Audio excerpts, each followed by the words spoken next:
On a gray Montana morning, with my coffee cup in hand, the phone rang. It was my son, Daniel. "Mom," he said, his voice cold like a stranger's, "you don't need to come to this family vacation." It felt like a needle had pierced my heart. I had devoted years to him, night shifts, every penny saved, sacrifices made for his smile. "But I paid for the whole trip," I said, my voice struggling not to tremble. "I know," he said, pausing for a moment. In the background, I heard his wife Jessica's faint giggle. "This vacation is just for the immediate family. You'd be more comfortable at home." That giggle, that exclusion. Something inside me broke. But I didn't cry. Because in that moment, I wasn't just a mother. I was something stronger, more determined. Daniel didn't know it, but he would soon find out. Our home, in Missoula, Montana, sat in the shadow of the snow-covered Bitterroot Mountains, a modest place that stood firm against the wind. Richard and I bought it in 1982. Back then, it was a tired farmhouse that no one would give a second glance, peeling paint on the walls, holes in the roof, windows creaking in the wind. But we were young, hopeful. When Richard turned to me with that determined glint in his eyes and said, "This will be our palace," I believed him.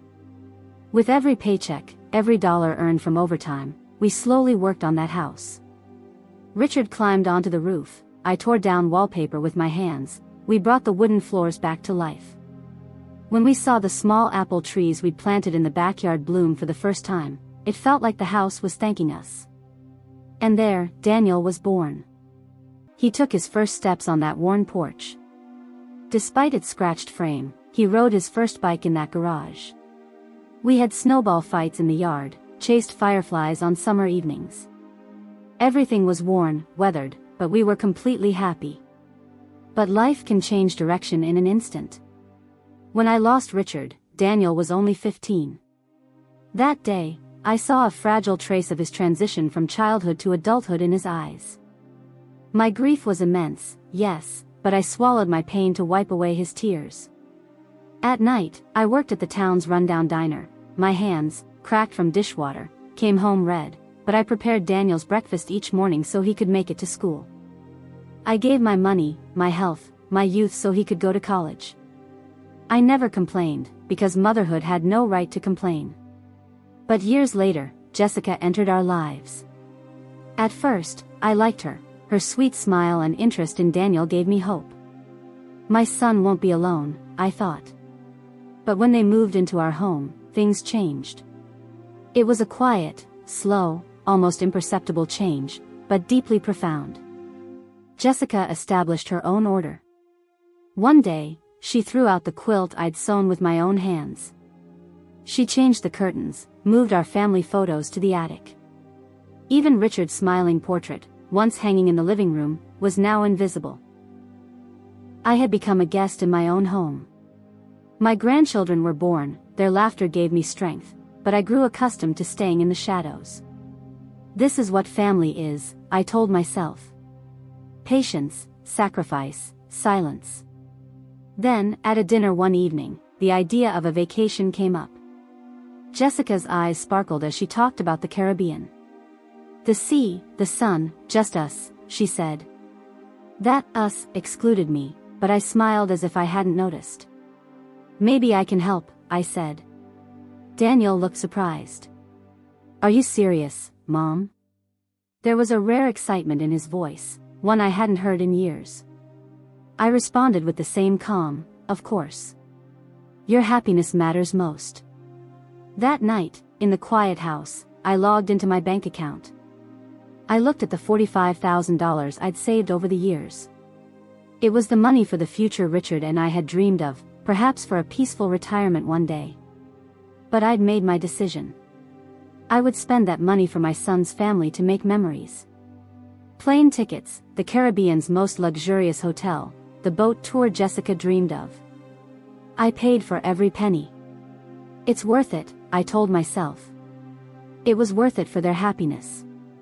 For my grandchildren's laughter, for seeing a childlike joy in Daniel's eyes again, it was worth it. But then that phone call came. There was a hesitant tremor in Daniel's voice, and I could hear Jessica whispering in the background. And then the sentence. "You don't need to come." In that moment, something in my heart broke. Silence spread from the phone to the room, bouncing off the walls, echoing in my mind. For a mother to be seen as a burden to her own son's happiness. Silence was heavier than anger. In that moment, I retreated into silence. But this time, it was different. Silence was no longer weakness. Silence was the beginning of a plan. When I hung up the phone, my hands were trembling. A faint sting ran through my fingertips, but it wasn't from fear. On the contrary, something inside me had crystallized. For years, I'd stayed silent, lived in the shadows for Daniel's happiness, suppressed my own desires. But enough was enough. My silence had been a sacrifice to make room for others' voices. Now, it took on a new meaning. I looked out the window. Montana's snowy mountains stood tall in the gray morning light. Snowflakes drifted slowly, covering the horizon like a white curtain. In that silence, I saw myself, standing strong for years, resisting storms, bowing to no one. Like the mountains. They didn't speak, but their presence said everything. I needed to be like that too. The next morning, I woke early. The house was even quieter under the blanket of snow. I brewed my coffee and sat at the kitchen table. As the steam from the mug hit my face, my thoughts slowly took shape. The vacation payments. They'd all gone through a travel agency. That evening, I'd read the contract multiple times. The agency's policy was clear: the person who made the payment had the right to cancel. And that person was me. I picked up the phone. My fingers paused on the keys for a moment, then dialed with determination. As the hold music played, my heart quickened, but my face held an odd calm. When the line opened, I heard a young woman's voice. "Hello, this is Lisa, your travel consultant. How can I help you?" "Hello," I said. My voice was soft, but the resolve it carried dripped from every word. "My name is Margaret Thompson. I want to freeze the payments I made for the Caribbean vacation." The woman asked a few questions, requested identity verification. For me, it was routine, but for her, perhaps just another task. "Are you sure, ma'am?" she said. "This could lead to the cancellation of the reservations." "I'm sure," I said, without hesitation. "Please process it." A few keystrokes, then confirmation. When I hung up, I let out a deep breath. I looked out the window. The snow was still falling, but there was a strange peace inside me. For the first time in a long time, I'd done something for myself. I'd lived for Daniel for years. I'd endured for my grandchildren's laughter. I'd quietly bowed to Jessica's endless whims. But that morning, I remembered my own strength. There was a Margaret inside me I'd forgotten, the woman who stood tall in her youth, built a home from scratch with Richard, never gave up. As Jessica's sharp laughter and Daniel's distant, cold voice echoed in my ears, my resolve strengthened. Silence had been their weapon to suppress me. But now, it would be my weapon. Silence meant waiting. Silence meant hiding strength. And I was learning to wield that weapon. That afternoon, alone at home, I opened my drawer. I pulled out an old box. Untouched for years, it was a silent witness to my past. I lifted the lid. Inside were yellowed documents, a few photos, short notes in Richard's handwriting. But most importantly, the deed. The deed to the house Richard and I had bought together. I remembered that day. It was a cold afternoon in 1982. My hands had trembled as we signed the deed. The bank hadn't trusted Richard's credit history. But my effort, forged through shifts, my clean credit history, was there.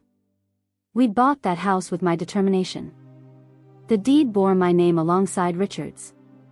That truth, beyond all sacrifices, was proof of my silent strength. Jessica didn't know this. Daniel didn't know either. Perhaps they thought the house had always just existed. But I knew. That house, like me, stood silently but unyieldingly. I closed the box and put it back. It wasn't time yet. But it was coming. It was coming soon. Before Daniel and Jessica learned the vacation was cancelled, everything at home seemed the same. On the surface, a peaceful, ordinary evening. In the kitchen, Jessica was placing her new shiny stainless steel coffee maker on the counter, displaying it with pride as if it were a crown. "This modernizes the house," she said, pushing aside my trusty old kettle. That kettle, though dented and with a bent handle, had been touched by Richard's hands. It reminded me of the mornings when he quietly brewed tea instead of coffee. Now, it was shoved aside like a piece of junk. My grandchildren, Lily and Ethan, were lost in the glow of their tablets in the living room. Instead of the laughter of 8- and 10-year-olds, digital sounds from their screens echoed through the room. I wanted to go to them, suggest old-fashioned games, but I knew the expensive devices Jessica had bought them were more appealing than my stories or simple games. Daniel sat on the couch, buried in his phone. He didn't look up, his eyes never leaving the screen. Looking at them, a void opened inside me. For a moment, memories of old days flooded my mind. Daniel's childhood. Family evenings mixed with Richard's laughter. Picnic tables we set up in the yard. Back then, this house was full of life. Now, the memories had faded, retreated to corners, and Jessica's shadow had overtaken the house. Jessica called from the kitchen, "Margaret, don't make anything too salty for dinner, okay?" Her words were dressed with a smile, but her eyes held a sharp command. Those eyes. Always accustomed to control, deciding everything. I nodded, offering a fake smile in return. But inside, something was simmering. At the dinner table that evening, the vacation topic came up. Jessica's eyes sparkled. "That hotel in the Caribbean will be amazing. The kids will love it," she said. Lily and Ethan looked up excitedly, asking a few questions, but Daniel just nodded silently. He didn't glance at me even once. It was as if I wasn't at the table, as if my chair was empty. I quietly set down my spoon, my eyes fixed on the plates, and asked, "Do you know who paid for this vacation?" My voice was calm, but the spark of tension within me was hidden in every word. Jessica's face froze for a moment, then she covered the silence with her artificial laugh. "Of course you did, Margaret. You're so generous." It wasn't a genuine expression of gratitude, just a formality. Even Daniel struggled to join in with that simple sentence. "Yeah, thanks, Mom," he said, still not lifting his eyes from his phone. In that moment, I understood once again. In their eyes, I was just a wallet. Years of effort, sacrifice, tears.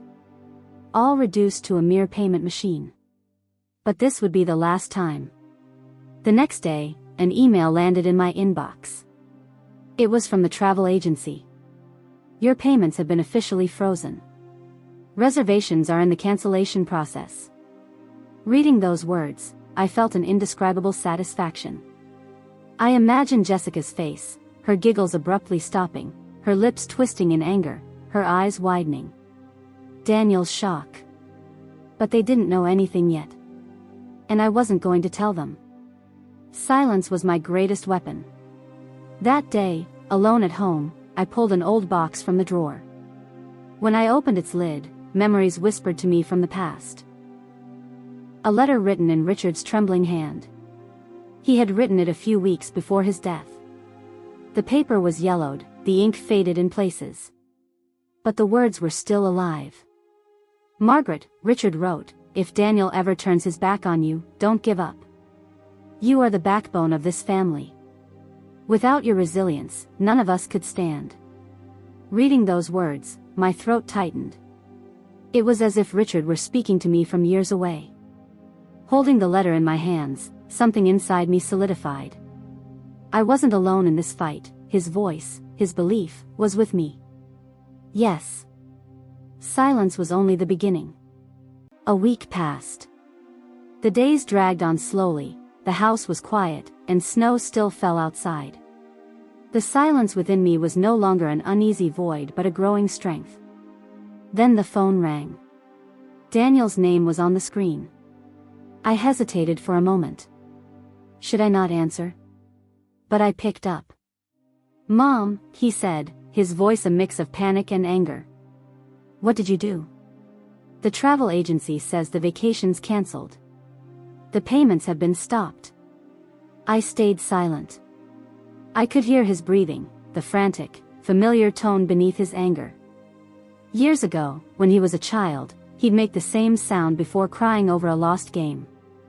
"Mom, say something," he shouted. This was our vacation. The kids were so excited. In the background, Jessica's sharp voice rose. "How could you do this? You're being selfish. You've always been selfish." Selfish. That word pierced my mind like a dagger. For years, I'd set aside my own desires to live for their happiness. I'd worked night shifts, sacrificed my health, my youth, silenced my dreams. And now they called me selfish? I gripped the phone tighter, took a deep breath. My voice came out ice-cold but sharp. "Who's the selfish one, Daniel? Me?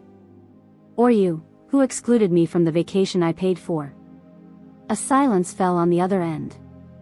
That silence said more than their voices ever could. I heard Jessica's irritated muttering, but Daniel couldn't respond. "Mom," he said finally, his voice breaking. It was as if he wanted to say something, but the words were stuck in his throat. "We made a mistake. We're sorry. Restart the payments, we can fix everything. The kids shouldn't be upset." But in that moment, something became clear. Their apology wasn't for me, it was for the lost vacation. Their regret was for the cancelled luxury hotel, not my heart. Even their apology was aimed at their own loss, not me. "No," I said, a single word. My voice was firm, carrying a hardness they weren't used to. "Not this time." Daniel's breathing quickened, and Jessica might have been about to shout, but I didn't wait. I hung up. Then I swiped the screen and blocked Daniel's number. I can't describe the lightness of that action. In the silence of the house, I took a deep breath, and a heavy weight lifted from me. For years, I'd lived for their approval, for their happiness. Now, I heard my own voice. Silence had brought me freedom for the first time. That evening, I sat at the kitchen table and called Richard's old friend, Walter. Walter was a trusted lawyer I'd known for years. He'd stood by me at Richard's funeral, offering silent support. Now, he was the only one who could give me the answers I needed. "Walter," I said, my voice firm. "The deed to the house is still in my name, right?" There was the rustle of papers, then his gruff but reassuring voice. "Yes, Margaret. Your name is on the deed. The house is yours. Whatever you want to do, you're legally in the right." My eyes drifted to the snowy mountains outside. A resolve I'd buried for years awakened within me. "Thank you, Walter," I said. My voice was almost a whisper, but it carried a smile. "I haven't decided yet, but it's good to know." When I hung up, the only sound in the house was the howl of the wind. But that silence was no longer loneliness. It was the sound of strength. The house was like a silent entity. It didn't breathe, perhaps, but every corner held a memory.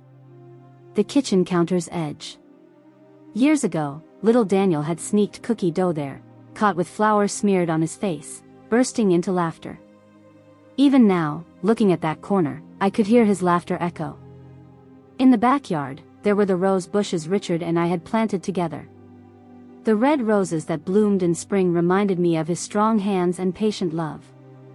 In that yard, we'd set up a table for Daniel's first birthday. Balloons had floated, children had run, and Richard had smiled. But now, all those memories were overshadowed. Jessica's touch had seeped into every part of the house. A new couch, a modern lamp, expensive rugs. On the walls, instead of the photos I'd cherished for years, hung soulless abstract paintings. Those paintings meant nothing to me. But Richard's smiling eyes in an old photo held more meaning than 1,000 paintings. One afternoon, as darkness fell, Lily came to me.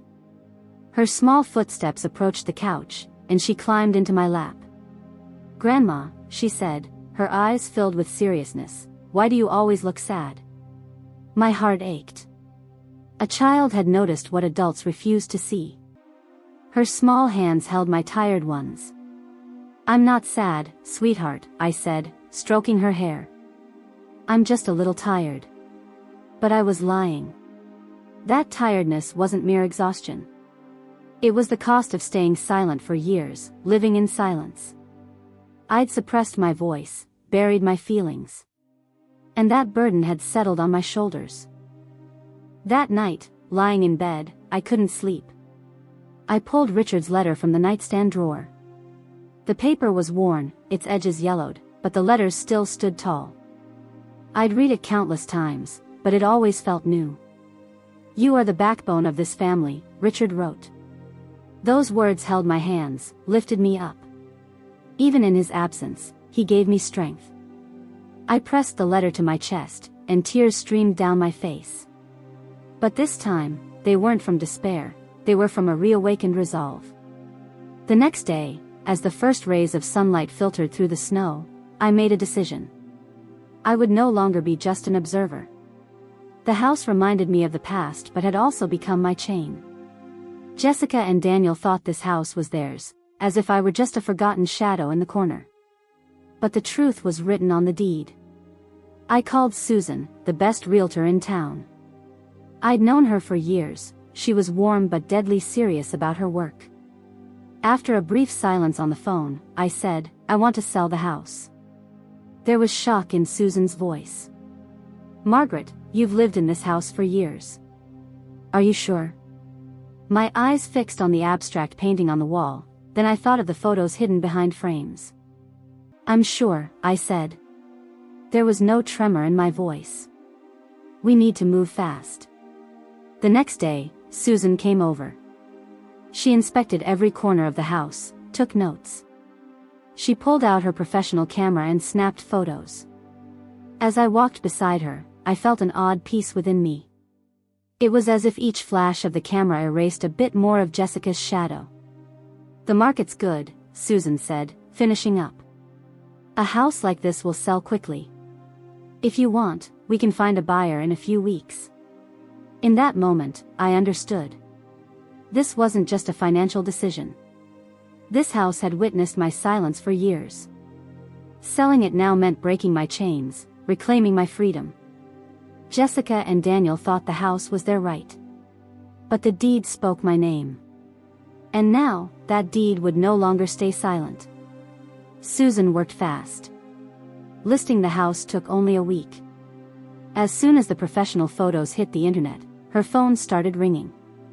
Within 3 days, 3 offers came in, one from a young tech entrepreneur, another from a company that renovated and resold old homes, and the last from a widowed woman named Diane. When I spoke with Diane on the phone, I immediately sensed the exhaustion in her voice. It was as if she wanted to let go of a burden she'd carried for years. "I want a fresh start," she said. There was no pretense in her voice, just a raw need. In that moment, I made my decision. This house shouldn't belong to another flashy investor or a company that smelled of concrete. It should belong to a woman who wanted to breathe again. I told Susan, "I'm choosing Diane." The offer was cash and quick. When my pen touched the paperwork, my hand didn't tremble. It was as if I'd been waiting for this moment for years. Susan stood beside me, checking the signatures, glancing at me. "Margaret, this decision will change your life," she said. I smiled slowly. It already has. The sale process was completed faster than I expected. Within a week, the house was Diane's. The official documents were filed, the deed transferred. The house was no longer mine. A legal notice was sent to Daniel and Jessica. They had 7 days to vacate the premises. Those cold, written words were a sharper blow than any shout. That evening, my phone started ringing. It was Daniel. His name flashed on the screen, but I didn't answer. I didn't want to hear his voice. It would carry both guilt and anger. Soon after, a voicemail came from Jessica. I didn't put the phone to my ear, just opened the message on the screen. Her voice was cracking with anger. "Mom, how could you do this? This is our home." But it wasn't. That house was Richard's and my creation. They were merely guests in its shadow. The house's memory held my laughter, Richard's songs, Daniel's childhood. Not Jessica's expensive lamps or abstract paintings. That night, I stayed in a hotel. Missoula's lights twinkled beyond the window, yellow, orange, red, blending into each other. I took a small cup of tea and sat by the window. There was something inside me I hadn't felt in years, peace. It was as if a heavy stone had lifted from my chest. Freedom felt like this. For years, I'd lived by their rules. I'd stayed silent, retreated to the house's corners, turned a blind eye to their daily fights, their schemes, their selfishness. But now, I was writing my own rules. My phone rang again. Daniel was calling. I looked at the screen, my finger hovering over the answer button for a moment, then pulling back. I put the phone on silent. I lay back in bed and closed my eyes. I could easily imagine their panic, Jessica's furious face, Daniel's helpless voice, the rush to pack their things. But this time, their emotions weren't my problem. For the first time, I felt my life was truly mine. A week later, on a rainy Missoula evening, there was a sharp knock at my hotel room door. I ignored it at first. But the voice from the other side was one I'd known for years, one that had brought me both the greatest joy and the heaviest burden. Daniel. When I opened the door, he stood there, drenched under the rain. Water dripped from his hair onto his cheeks, his shirt clinging to his skin. He looked tired and helpless. The pure gaze he used to have as a child running to me was gone from his eyes. In its place was the regret of adulthood. "Mom, please," he said, his voice trembling. "You sold the house. Why? Where will the kids live?" His words hung in the air like a dagger. I looked at him silently. Suppressing the waves of anger rising within me, I kept my voice calm. "You excluded me from the vacation, Daniel. You made me feel like a stranger in my own home. Now, that house isn't yours anymore." For a moment, our eyes locked. In that gaze was the reckoning of a mother ignored for years. Daniel lowered his head. His lips trembled. "We're sorry," he said in a hushed voice. "We made a mistake." An apology. Such an easy word to say, yet so empty. Because some apologies come too late. Some wounds have already hardened into stone. "Mistakes have consequences," I said. The hardness in my voice surprised even me. "Now you need to find your own path." I closed the door. My heart kept pounding. I heard Daniel's footsteps behind the door, slow, heavy, filled with regret. For a moment, my heart ached. But then, another feeling rose above everything: freedom. The pain was bittersweet, yes. But it was real. The next day, a message from Jessica appeared on my phone. "We can talk about this, Margaret. For the kids. Please." I stared at the phone screen for a long time. The bright letters stung my eyes. For the first time, Jessica hadn't called me Mom, she'd said Margaret. That alone said so much. To them, I was no longer a mother, just a woman causing trouble. There was nothing to talk about. They had mistaken my silence for weakness for years.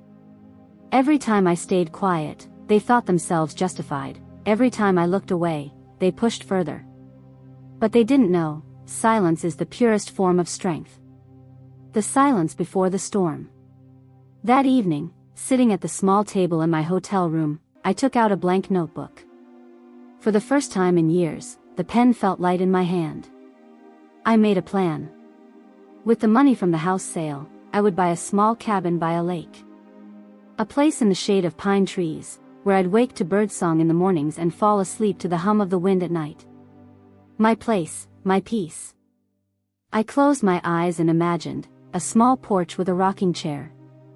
A quiet dock by the lake. A book in my hand, a cup of tea beside me. A life where no one asked me to lower my voice, blamed me for looking sad, or made me feel invisible. I was no longer a background character in their story. I was becoming the protagonist of my own. A month later, I moved to a tiny cabin by a lake in a quiet, secluded part of Montana. It wasn't a place people easily stumbled upon. It was like a hidden dot erased from the world's map. The cabin wasn't grand, but it had everything I needed: for sturdy walls, a warm wood stove under the roof, a small kitchen, and the soft light reflecting from the lake. The first day I stepped inside, I didn't feel like I'd moved. I felt like I'd taken root. I'll never forget that first morning. The sun hadn't yet risen above the horizon. A thin layer of mist danced over the lake. The water's surface gleamed gray, almost silver. I stepped onto the porch barefoot, my hot coffee in hand. The coldness of the ground spread through my feet to my body. I took a deep breath. The resinous scent of pine filled my lungs. And in that moment, I realized, for the first time in years, I was truly breathing. Even in the city, in my home, or among my family, I hadn't breathed so purely. I didn't hear a word from Daniel or Jessica. No messages, no calls, no shadows appearing at my door. But this silence no longer hurt me. Because in that silence, I could hear the rhythm of my own heart. The years I'd lived for their approval were behind me. The cabin was my fortress. And I was the sole ruler of my own kingdom. While settling in, I brought a few of Richard's things with me. Without them, this place would feel incomplete. On the table was a photo, Richard smiling in the garden, an old snapshot. That photo was like the cabin's brightest light. On the arm of the chair, I placed the handmade blanket I'd knitted for him during his chemotherapy days. It was woven not just from yarn but from prayers, patience, and love. And a small box. Inside were deeds, yellowed letters, Richard's handwritten notes, and little keepsakes from our past. That box reminded me every day who I was, what I'd lived through, and what I'd overcome. One evening, amid the crackling of the wood stove, I sat with a small digital recorder. At first, I thought I'd only speak for myself, but I realized my words might one day reach others. I started the recording, took a deep breath, and spoke. If you've been cast aside by someone you love, know that you're not alone. My voice didn't tremble. It was calmer than it had been in years. Silence isn't defeat, I said. Silence is the moment you gather your strength. When someone ignores you, you can rebuild your presence. In that moment, you find the strongest foundation within you. When I stopped the recording, I wasn't alone in the cabin. It was as if Richard were sitting beside me, smiling, approving. In my solitude, I'd reached a kind of connection, an echo. This was the first true sentence of my new life. As the night's darkness settled over the lake, I looked out the window. The stars twinkled on the water's surface like sparks. In that moment, the only thing in my mind was, I was no longer living in the shadows of the past. My life was beginning anew. My hand trembled slightly as I uploaded the recording. I'd named the channel, Grandma True Storytime. Who would watch it? There were millions of voices online, why would mine be heard? But there was a small spark of hope within me. Like a stone thrown into the lake, maybe it would create a few ripples, reach a few people. Something unexpected happened, people listened. People who heard my silence, who whispered their own silences. The first comment was, "I've been through the same thing." My eyes welled up. Another wrote, "Thank you, I heard my own voice in yours." The words I'd buried inside me for years were echoing in other women's hearts. That recording's sentences were no longer just mine. Silence had turned into a chorus. A chorus of forgotten women, grandmothers, mothers. Those daring to rewrite their own stories. That night, I sat on the porch. Watching the lake from my cabin's window, I saw the stars dancing on the water. Their reflections seemed to erase the boundary between sky and earth. My eyes on the lake, my mind on Richard's letter from years ago, "You are the backbone of this family." Those words had once felt like a burden. Now, I read them differently. He was right. I might have lost that backbone, but I was rebuilding it. With my own body, my own words, my own silence. Weeks passed. I built a small garden around my cabin. I dug the soil with my hands, pulled weeds. I planted tomatoes, peppers, a few basil roots. And mint, which Richard loved so much. In the mornings, I'd take my coffee to the porch, the lake scent mingling with the sharp freshness of mint. As my hands worked the soil, my mind cleared, my heart lightened. My phone rarely rang. One morning, an unexpected message came. "Daniel. Mom, can we talk?" he wrote. I stared at the screen for a long time. The letters seemed to sting my eyes. Once, I would have given anything to hear that sentence. But I was different now. I didn't reply. Because there was truly nothing left to talk about. They had never understood my silence. But others had. Each day, the comments on the channel grew. Some wrote brief thanks, others shared their stories at length. I was ignored by my husband's family too. I never told anyone for years, but your voice gave me strength. We know what silence means best. Messages, letters, emails. Women were beginning to break their own silences. One evening, a comment shook me deeply. "I feel invisible even next to my grandchildren. But listening to your video filled my heart with light. I'm not afraid anymore." In that moment, I understood, this journey wasn't just my healing. My silence was becoming a key for others. This little cabin by the lake had become a bridge to the world. I made a promise to myself. I would record every week. Maybe my memories, maybe my feelings, maybe just the lake's silence. Because silence was no longer just mine. It was everyone's voice. A year had passed. Life in my little cabin was so quiet, so balanced, that I was rediscovering a peace I couldn't have dreamed of before. The lake's waters were still cloaked in mist in the mornings, the wind gently swaying the trees' leaves. My garden had grown, tomatoes ripened, basil and mint scents spilled onto the porch. Every morning, as I took my coffee to the porch, I imagined Richard's voice. It was as if he were still beside me, approving every step, seeing the faint smile on my face. The Grandma True Stories channel had become a community. Comments, messages, and emails poured in, women shared their stories, their pains, and their triumphs. Some had been ignored by spouses or families for years, others felt invisible even beside their grandchildren. But most importantly, everyone was reclaiming their strength. There was a courage reborn in silence. I, Margaret Thompson, a mother, a grandmother, a widowed woman, had learned to speak through my silence. And I saw that silence could be a weapon, a healing, and a bond. As people shared their stories, they realized they weren't alone. Sitting on the porch warmed by the morning sun, a cup of tea in hand, I thought, if you've been hurt by someone you love, if you've been made to feel like a stranger in the life you built, know that you're not alone. And you're never finished. Silence isn't weakness, on the contrary, it's the quiet proof of your strength. The women subscribing to the channel weren't just watching my videos, they were empowering each other. Here, revenge didn't shout. Here, revenge was remembering, knowing your own worth, standing silent but resolute. Each story was an echo of quiet resistance. That evening, I looked at the lake. The stars danced on its surface, their lights shimmering. A warmth rose within me. Silence spoke in its own time, delivering its own justice. And I, in that silence, with a cup of tea, felt my own justice. My life, once shaped by others' approval, was now mine.